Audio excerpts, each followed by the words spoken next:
اعوذ باللہ من الشیطان الرجیم بسم اللہ الرحمن الرحیم السلام علیکم۔ آج ہم سورہ سجدہ کی آیت نمبر 32 پڑھیں گے اور دیکھیں گے یہاں پہ تجوید کے کون سے رولز اپلائی ہوں گے۔ چلیں ویڈیو سٹارٹ کرتے ہیں۔ بسم اللہ الرحمن الرحیم۔ وَإِذَا، یہاں پر جی کون سا رول اپلائی ہو رہا ہے؟ جو میری پرانی آڈینس ہے اس کو بہت اچھی طرح پتہ ہے یہاں پہ کون سا رول اپلائی ہو رہا ہے۔ میں بہت دفعہ اپنی ویڈیوز میں بتا چکی ہوں، لیکن جو نیو آڈینس ہے اس کے لیے میں ریپیٹ کر دیتی ہوں۔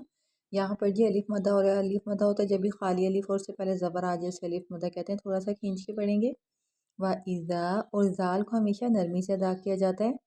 غَشِيَّهُمْ، یہ والا جو ہا ہوتا ہے یہ اس طرح بھی لکھا جاتا ہے ہا، اور اس طرح بھی لکھا جاتا ہے۔ یہ والا ہا سینے سے ادا ہوتا ہے، ٹھیک ہے، بھاری پڑا جاتا ہے۔ غَشِيَّهُمْ، غَشِيَّهُمْ، اور ہم پہ میم مشدد ہے، یہاں پہ غنہ ہوگا۔ جب بھی میم مشدد ہو، یہ ڈبلیو والا سائن میم پہ آ جائے، یہ میم مشدد کہلاتا ہے۔ اس میم کی آواز ناک سے نکالی جاتی ہے، یہاں پہ غنہ ہوگا۔ ہم،